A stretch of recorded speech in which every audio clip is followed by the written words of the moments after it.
ಆತನ ಸಮ್ಮುಖದಲ್ಲಿ, ಆತನ ಸಮಕ್ಷಮದಲ್ಲಿ, ಆತನ ಸನ್ನಿಧಾನದಲ್ಲಿ, ಆತನ ಸಾನ್ನಿಧ್ಯದಲ್ಲಿ ಅಂದು ಹೇಗೆ ಶಿಷ್ಯರು ಅನೇಕ ಜನರು ದೇವಾಲಯ ಸೇರಿ ಸಂತೋಷದಿಂದ ದೇವರನ್ನು ಗುಣದಾನ ಮಾಡುತ್ತಾ ಕೊಂಡಾಡುತ್ತಾ ಮಹಿಮೆ ಪಡಿಸುವ ಹಾಗೆ ನಾವು ಜೀವಿತ ಕಾಲವಿರುವ ತನಕ ದೇವರನ್ನು ಮಹಿಮೆ ಪಡಿಸಬೇಕಾಗಿದೆ. ಅಂಥ ಪ್ರೀತಿಯನ್ನು ನಮಗಾಗಿ ದೇವರು ಶಿಲ್ಪೆಯಲ್ಲಿ ತೋರ್ಪಡಿಸಿದರು.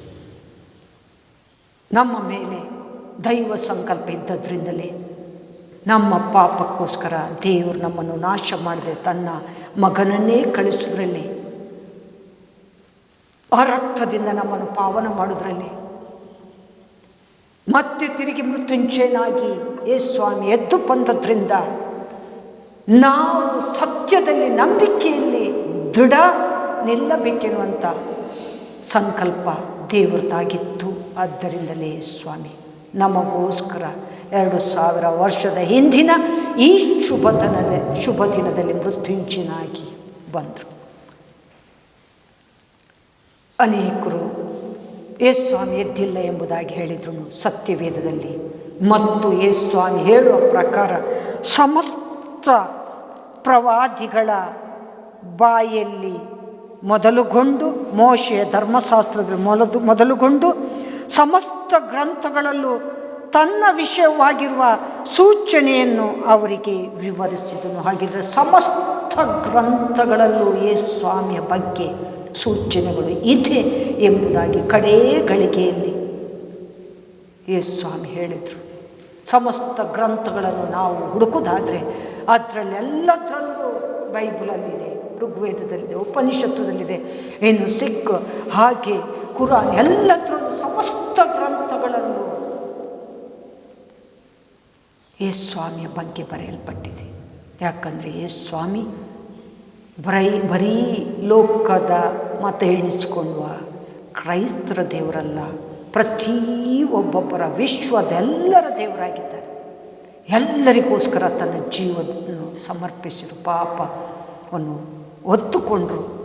ಎಲ್ಲರ ಪಾಪವನ್ನು ಹೊತ್ತುಕೊಳ್ಳುವಾಗ ಯೇಸುಸ್ವಾಮಿಗೆ ಆದಂಥ ಸಂಕಷ್ಟಗಳು, ನೋವುಗಳು, ಬೇನೆಗಳು ಅಷ್ಟಿಷ್ಟಲ್ಲ. ಅದನ್ನು ನಾವು ಆಳವಾಗಿ ತಿಳಿದಿದ್ದೇವೆ, ಓದಿದ್ದೇವೆ, ಹಾಗೆ ಅನುಭವಿಸಿದ್ದೇವೆ. ಹಾಗಿರುವಾಗ ಇಂದು ನಾವು ನೋಡುತ್ತಿರುವಂಥ ಅಂಶ ಪುನರುತ್ಥಾನದ ವಿಷಯದಲ್ಲಿ ದೇವರ ಸಾಕ್ಷಿಗಳು ಅಥವಾ ಸತ್ಯಾಂಶಗಳು ಏನು ಅನ್ನುವಂಥ ವಿಷಯವನ್ನು ನಾವು ಪಾರಾಯಣ ಮಾಡೋಣ. ಪುನರುತ್ಥಾನದ ವಿಷಯದಲ್ಲಿ ದೇವರು ಹೇಳಿರುವಂಥ ಸಾಕ್ಷಿಗಳು 1 ಕೊರಿಂಥ 15:4 ಧರ್ಮಶಾಸ್ತ್ರನೇ ಸಾಕ್ಷಿ ಹೇಳುತ್ತಿದೆ, 3ನೇ ದಿನದಲ್ಲಿ ಯೇಸುಸ್ವಾಮಿ ಎದ್ದು ಬರುತ್ತಾರೆ ಎಂಬುದಾಗಿ ಧರ್ಮಶಾಸ್ತ್ರನೇ 1 ಕೊರಿಂಥ 15:4 ಸಾಕ್ಷಿ ಹೇಳಿದೆ. ಅನೇಕ ಕಡೆಗಳಲ್ಲಿ ಯೇಸುಸ್ವಾಮಿ ಎದ್ದು ಬರುತ್ತಾರೆ ಎಂಬುದಾಗಿ ಯೇಸುಸ್ವಾಮಿಯೇ ಸ್ವತಃ ಶಿಷ್ಯರಿಗೆ ಹೇಳಿದ್ರು. ಶಿಷ್ಯರು ನಂಬಲಿಲ್ಲ. ಯೇಸುಸ್ವಾಮಿ ಶಿಷ್ಯರ ಜೊತೆ ಇರುವಾಗ ಯೇಸುಸ್ವಾಮಿನ ಶಿಷ್ಯರು ಹಗುರ ಮಾಡಿದರು. ದೇವಾದಿ ದೇವರು ನಮ್ಮ ಜೊತೆ ಇದ್ದಾರೆ ಎಂಬುದಾಗಿ ತಿಳ್ಕೊಂಡ್ರು. ಯಾವ ಭಯ ಇಲ್ಲದೆ ಏನಾದರೂ ಕಷ್ಟಗಳು ಬಂದರೆ ದೇವರು ಅದನ್ನು ಸರಿಪಡಿಸ್ತಾರೆ ಎನ್ನುವಂಥ ಹಗುರತ್ವದಲ್ಲೇ ಸಾಗಿದ್ರು ಹೊರತು ಯೇಸುಸ್ವಾಮಿಯನ್ನು ತಿಳ್ಕೊಳ್ಳಿಕ್ಕೆ ಯೇಸುಸ್ವಾಮಿ ಶ್ರಮೆಯಲ್ಲಿ ಅಥವಾ ಯೇಸುಸ್ವಾಮಿ ಪ್ರಾರ್ಥನೆ ಮಾಡುವಾಗ ಪ್ರಾರ್ಥನೆಯಲ್ಲಿ ಪಾಲು ತೆಗೆದುಕೊಂಡು ದೇವರ ಜೊತೆ ಆ ಸಂಕಷ್ಟಗಳಲ್ಲಿ ನಾವು ಶ್ರಮೆ ಅನುಭವಿಸ್ತೇವೆ ಎನ್ನುವಂಥ ಒಂದು ಮನಸ್ಸು ಅವರಿಗೆ ಬರಲಿಲ್ಲ. ಯಾಕಂದರೆ ಅವರು ದೇವರನ್ನು ಆಳವಾಗಿ ತಿಳ್ಕೊಂಡಿರಲಿಲ್ಲ. ಆದರೂ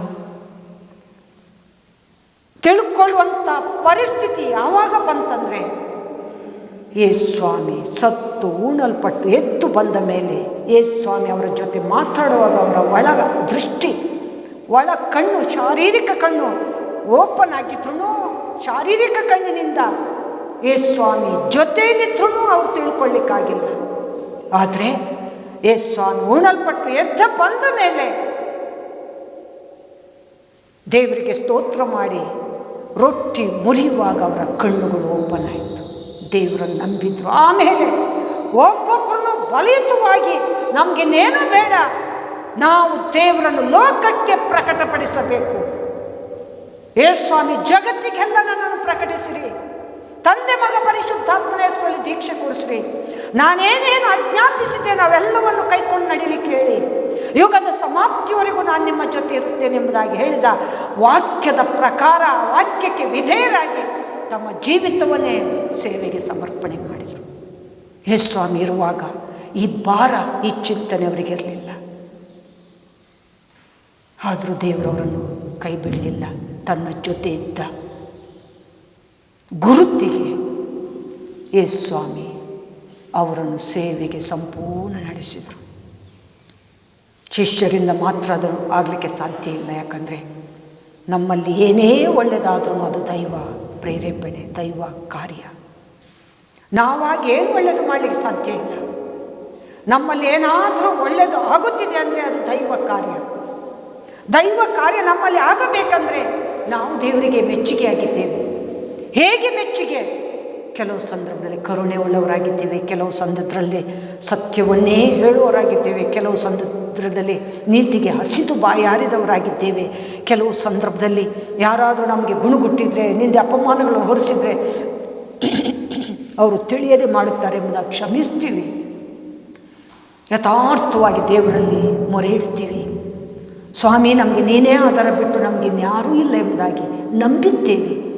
ಹಾಗಾಗಿ ನಮ್ಮಲ್ಲಿ ಒಳ್ಳೆಯ ಕ್ರಿಯೆಗಳನ್ನು ದೇವರು ಮಾಡುತ್ತಾ ಆತನ ಮೆಚ್ಚುಗೆಗೆ ನಮ್ಮನ್ನು ನಡೆಸುತ್ತಾ ಪಾಪ ಕ್ಷಮಾಪಣೆಯನ್ನು ನಮಗೆ ನಮ್ಮ ಮೂಲಕ ಅನೇಕರಿಗೆ ಕೊಡುತ್ತಾ ಆತನನ್ನು ಪ್ರಕಟಿಸುವಂಥ ಮಹಾ ಸೇವೆಗೆ ದೇವರು ನಮ್ಮನ್ನು ಕರೆದು ಲೋಕದಿಂದ ಪ್ರತ್ಯೇಕಿಸಿ ಒಳ್ಳೆಯದನ್ನು ಮಾಡುತ್ತಾನೇ ಇದ್ದಾರೆ. ಎಲ್ಲ ದಾನಗಳಿಗಿಂತ ದೊಡ್ಡ ದಾನ ಸುವಾರ್ಥ ದಾನ. ದೇವರಿಗೆ ನಾವು ತೋರಿಸುವ ದೊಡ್ಡ ಪ್ರೀತಿಗಿಂತ ದೇವರನ್ನು ಪ್ರಕಟಿಸುವುದೇ ದೊಡ್ಡ ಪ್ರೀತಿ. ಇವತ್ತು ನಾವೇನು ಮಾಡುತ್ತಿದ್ದೇವೆ? ಅಳ್ಪಳಾದಂಥ ನನ್ನನ್ನು ನಾನು ಗಮನಿಸುವಾಗ, ದೇವರನ್ನು ಕಂಡುಕೊಂಡಾಗಲೇ, ಭಯಂಕರವಾದಂಥ ಕಾಯಿಲೆಯಿಂದ ಇದ್ದಾಗಲೇ ದೇವರನ್ನು ಪ್ರಕಟಿಸಬೇಕು. ಎಷ್ಟು ಜನ ರೋಗದಿಂದ ಬಳಲ್ತಿದ್ದಾರೆ, ಎಷ್ಟು ಜನ ನೋವು ತಿಂತಾ ಇದ್ದಾರೆ, ಎಷ್ಟು ಜನರಿಗೆ ದೇವರ ಬಗ್ಗೆ ಗೊತ್ತಿಲ್ಲ, ಎಷ್ಟು ಜನ ಇವತ್ತು ಅಸಮಾಧಾನ ಅಸಂತೋಷದಲ್ಲಿ ಅಥವಾ ನಿರೀಕ್ಷೆ ಇಲ್ಲದ ಕುಗ್ಗುವಿಕೆಯಲ್ಲಿದ್ದಾರೆ. ಇದಕ್ಕೋಸ್ಕರ ನಾನು ಈ ತುಮಕೂರು ಪಟ್ಟಣದಲ್ಲಿ ನಿಲ್ಲಬೇಕು ಅನ್ನುವಂಥ ಒಂದು ದೊಡ್ಡ ಮನಸ್ಸು ಮಾಡಬೇಕಾದಂಥ ಪ್ರಯತ್ನ ದೇವರದಾಗಿತ್ತು.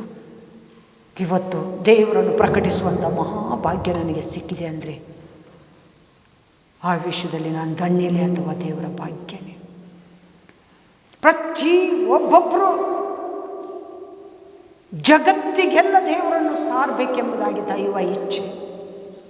ನೀವೇನು ಅಲ್ಲಲ್ಲಿ ಹೋಗಿ ಮಾಡಬಹುದು, ನಮ್ಮ ಗತಿ ಏನು ಎಂಬುದಾಗಿ ಹೇಳುವುದಾದರೆ ಪ್ರಾರ್ಥನೆ ಮೂಲಕ ಇಡೀ ಜಗತ್ತನ್ನೇ ಪ್ರತಿದಿನ ದೇವರಿಗೆ ಒಪ್ಪಿಸಿ ನಾವು ಸೇವೆ ಮಾಡಬಹುದು. ಮುಂದಿನ ದಿನಗಳಲ್ಲಿ ಅದೊಂದೇ ನಮ್ಮಲ್ಲಿ ಉಳಿಯುವಂಥ ದೊಡ್ಡ ಭಾಗ್ಯ. ಪ್ರತಿದಿನ ನನ್ನನ್ನು ದೇವರು ಎಲ್ಲ ರೀತಿಯಲ್ಲೂ ಪ್ರೀತಿಸಿದ್ದಾರೆ, ಎಲ್ಲ ಸವಲತ್ತು ಕೊಟ್ಟಿದ್ದಾರೆ, ಎಲ್ಲ ಆಶೀರ್ವಾದ ಕೊಟ್ಟಿದ್ದಾರೆ, ಆರೋಗ್ಯ ಕೊಟ್ಟಿದ್ದಾರೆ, ದೇವರನ್ನು ಹುಡುಕುವಂಥ ತಿಳ್ಕೊಳ್ಳುವಂಥ ಮಹಾಜ್ಞಾನ ಕೊಟ್ಟರು. ಇವತ್ತು ನಾನು ದೇವರಿಗೋಸ್ಕರ ಏನು ಮಾಡ್ತಿದ್ದೇನೆ? ಅಲ್ಪ ಸ್ವಲ್ಪ ಆದ್ರೂ ಭಾರದಿಂದ ಚಿಂತನೆಯಿಂದ ಪ್ರಾರ್ಥಿಸಿ ನನ್ನ ಸ್ನೇಹಿತರಿಗೆ ಅಥವಾ ಸುತ್ತಮುತ್ತಲ ನನ್ನ ಜನರಿಗೆ, ನನ್ನ ಮನೆಯಲ್ಲಿರುವ ಪ್ರಥಮ ನೆರೆಕರೆಯವರು ಯಾರು, ನನ್ನ ಮನೆಯಲ್ಲಿರುವವರಿಗೆ ಅಥವಾ ನನ್ನ ನೆಂಟರಿಷ್ಟರಿಗೆ ನಾನು ದಾಹದಿಂದ ಒತ್ತಾಯದಿಂದ ಫೋರ್ಸ್ ಮಾಡಿ ಆದ್ರೂ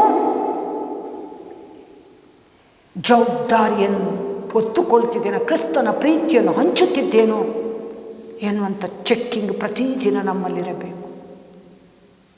ಫೋರ್ಸ್ ಮಾಡಿ ಹೇಳುವಾಗ ಅನೇಕರು ಅನೇಕ ರೀತಿಯ ತಪ್ಪನ್ನು ಮನಸ್ಸಿನೊಳಗೆ ತಂದುಕೊಳ್ಳಬಹುದು. ಅವರ ಭಾವನೆಗಳಿಗೆ ನಾವು ಹೆದರುವುದು ಬೇಡ. ನಮಗೆ ದೇವರೇನು ಹೇಳ್ತಾರೆ? ಪ್ರತಿಯೊಬ್ಬರಿಗೋಸ್ಕರ ನಾನು ಶಿಲುಬೆಯಲ್ಲಿ ನನ್ನ ಜೀವವನ್ನು ಸಮರ್ಪಿಸಿ ರಕ್ತ ಸುರಿಸಿರುವಾಗ ಈ ಸತ್ಯ ಲೋಕಕ್ಕೆ ಬೆಳಕಾಗಿ ಸಾಗಲೇಬೇಕು. ಆ ವಿಷಯದಲ್ಲಿ ನಿಮ್ಮನ್ನು ನಾನು ನಂಬಿದ್ದೇನೆ. ನೀವು ಸುಮ್ಮನಿರಬೇಡ್ರಿ.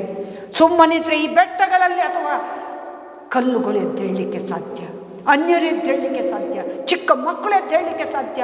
ನೀವು ಸುಮ್ಮನಿರಬೇಡ್ರಿ, ಎದ್ದೇಳ್ರಿ, ನನ್ನನ್ನು ಪ್ರಕಟಪಡಿಸ್ರಿ, ನನ್ನನ್ನು ಲೋಕಕ್ಕೆ ಪರಿಚಯಿಸ್ರಿ.